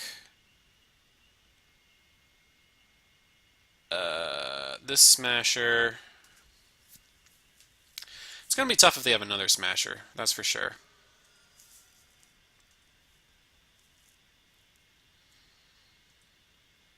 I'm trying to see if, you know, I can realistically turn my ooze big enough so that I can just fight it.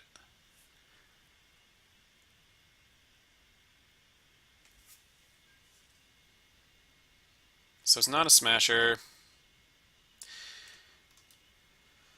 So it's even a little scarier because our opponent could have Endbringer. I gotta leave one basic in the deck to go fetch a, yeah, we're gonna get rid of Ravine. No, Stomping Ground's just worse. We gotta leave one basic at least in the deck to go fetch up. Matter Shaper, you got it.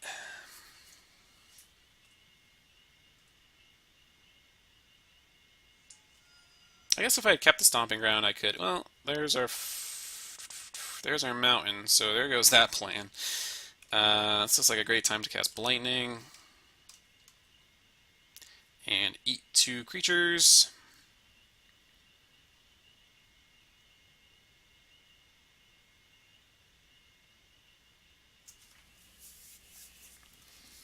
So now Ghost Quarters just strip mine, but I don't think our opponent wants to do that because they probably have another Endbringer in hand. Yuck.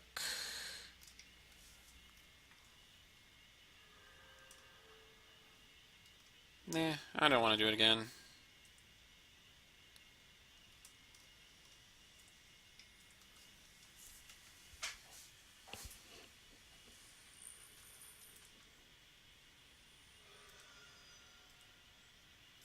So now they're really looking for a land.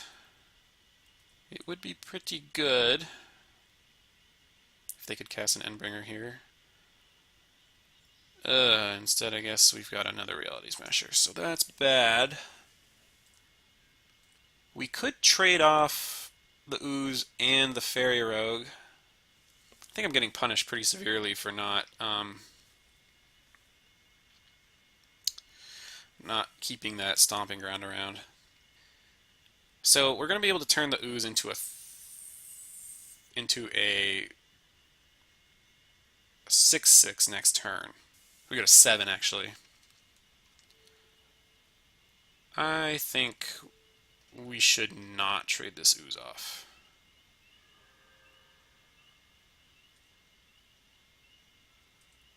And I don't think we should trade the Fairy off either. Not trade it, but make it so it saves a point of damage for us. I don't think that's a really good way to win.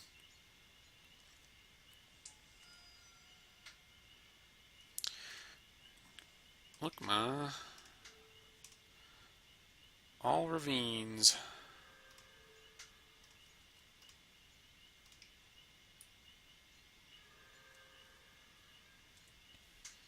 How many am I attacking with here? I guess just 2. I'd like to be able to block Matter Shaper with a fairy. You know. I think this is okay. Want to get a clock down.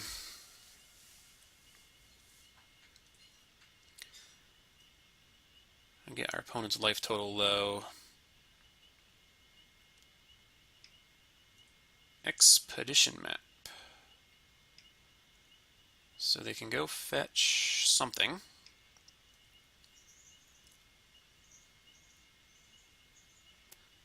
Eldrazi Temple. So that's smart, because it lets them play an Endbringer, even if I use this Ravine. However, can they beat the fairies? Can they beat a Thoughtseize? That's a good question. I think we're doing it. Don't want to play against that garbage. Let's do 3 attackers.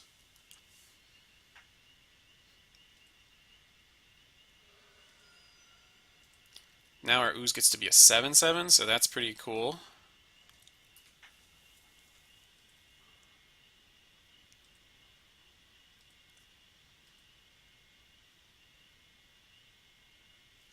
Smasher off the top would be real bad for us. How about another Endbringer off the top? Okay, alright.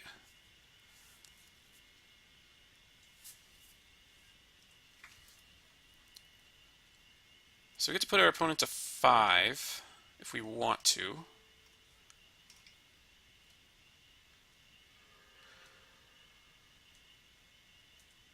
Okay.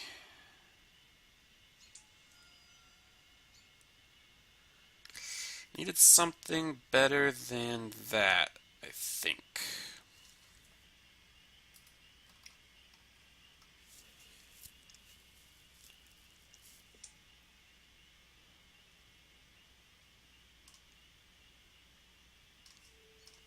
Make them sacrifice. 5.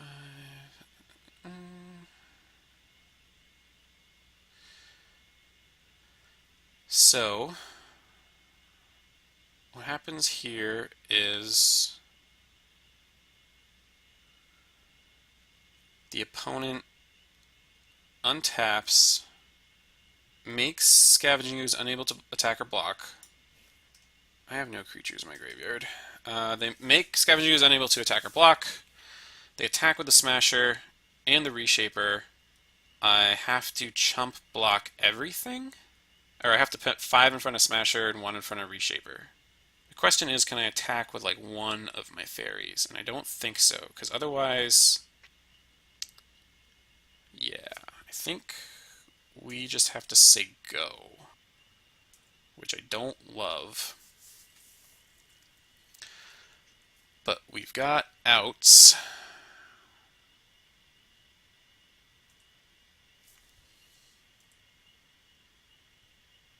We've got outs.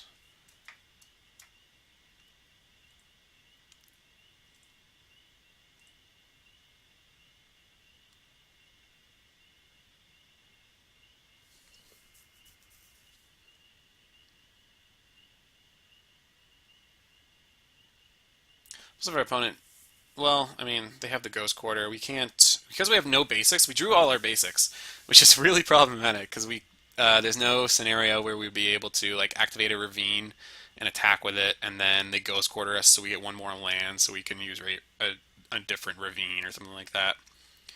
So that's out of the question. A Terminate or a Bolt would be fantastic, obviously. Alright, not a Terminator. Oh, I mean, a Bolt would probably kill him.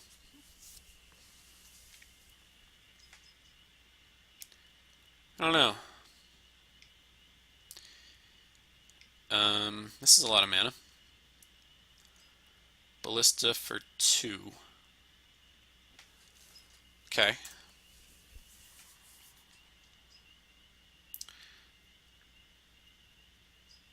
So this is interesting.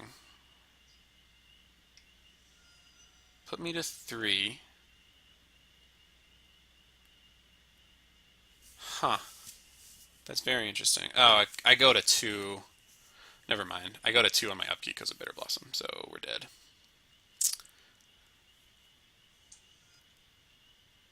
If my opponent sees it. Maybe they don't. So we go to 1. We go to 0, and there's still no creatures in the graveyard because of Endbringer. So I'm not going to lie, I was a little disappointed because we had pretty good setup there, but some really solid draws from our opponent killed us. Let's go to the next one. Still don't think I want Bolt. Still don't think I want that other Liliana. Maybe, I guess Murderous Cut should be in the deck. I guess I don't know why Murderous Cut is not in the deck. It's kind of what it's for. Let's try the Baloth plan. Let's see what happens here. Now that we've got like 4 targeted spells, let's just see what happens. It's also just like a good big creature. Damning Spheres are still good. Lavamancer's not impress me. And Fatal Push doesn't really impress me that much either. I guess Push hits the Ballista and stuff. It's got a Kolaghan's Command, just a little slow. Let's do something like this. Very scientific, as you can see. Just kind of want to see how this Baloth plan goes. Like if we have a, like if you have Terminate on a Smasher and put a Baloth into play, it is really good. It is really, really good. So I don't know if anybody's ever played like a, if you've ever put a Baloth into play for free, then you know it's like amazing. So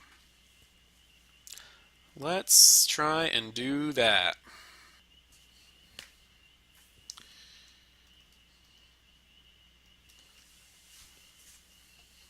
Changed my mind.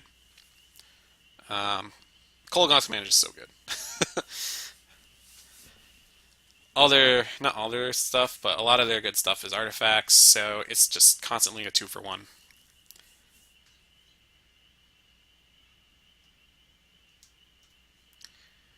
I would love to play first. This hand kind of sucks. It's pretty close. This hand's better. It's not great, though. I mean, obviously, we need a bunch of lands. But we get to Scry. And I will be playing a Hissing Quagmire on turn 1, so I'm not like worried about fetching away the card that we scry to the top if we scry one to the top. Opponent's going to 5, so I don't mind that. Opponent's going to 4, don't mind that. Land on top, don't mind that. Okay, we might be onto something here.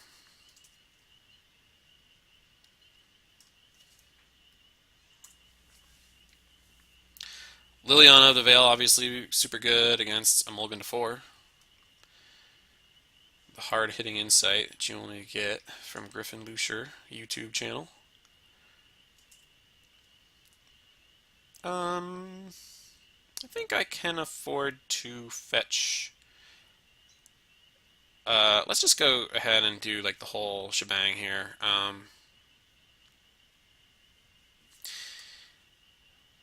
Wooded Foothills. I can afford to not get double red, so I'm going to get a forest. And I was talking to myself there about how I wanted to play Ooze instead of Goyf. But now that opponent's got an artifact in play that they're likely to crack next turn, and we've got Liliana that's going to make our graveyard bigger, I think I'm pretty happy with playing the Goyf instead. Basilisk Collar. Okay. I see what's happening here. Choosing what to discard is going to be tough. But I think it's actually just Raging Ravine. Let's go fetch a Blood Crypt. Like, the thing about this is that DDD Po, it's over.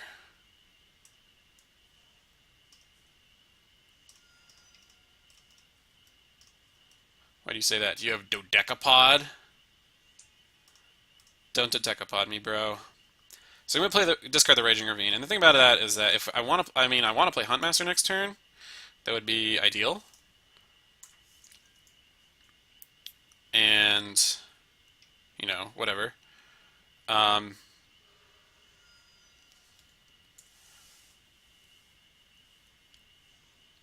Ghost Quarter. If I don't draw a fourth land, I can just discard Huntmaster. So we drew a fourth land, so I'm just gonna play the Huntmaster, and I'm gonna make my opponent discard first.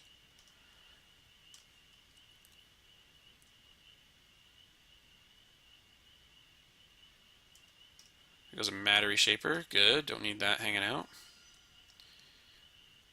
Squife is still just a 2/3. I'll just go ahead and get a Swamp. I think we're okay with that.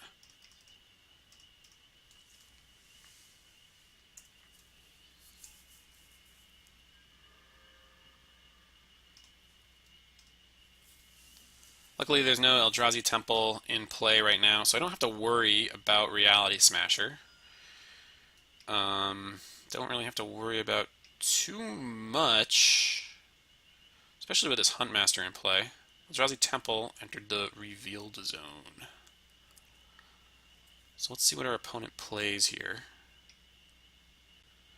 This could be a Thought-Knot Seer. It's a Mattery Shaper.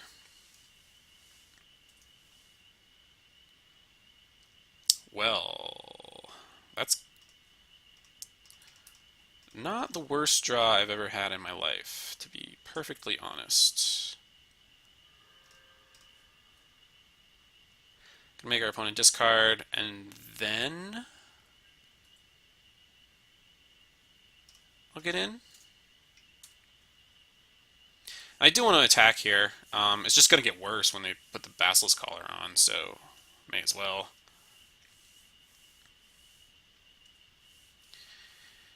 And they definitely have to cast a spell here, or else two Huntmasters are flipping, and that's just all kinds of trouble.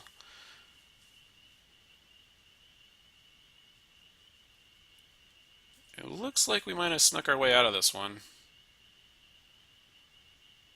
Because if you were going to do this, you probably should have...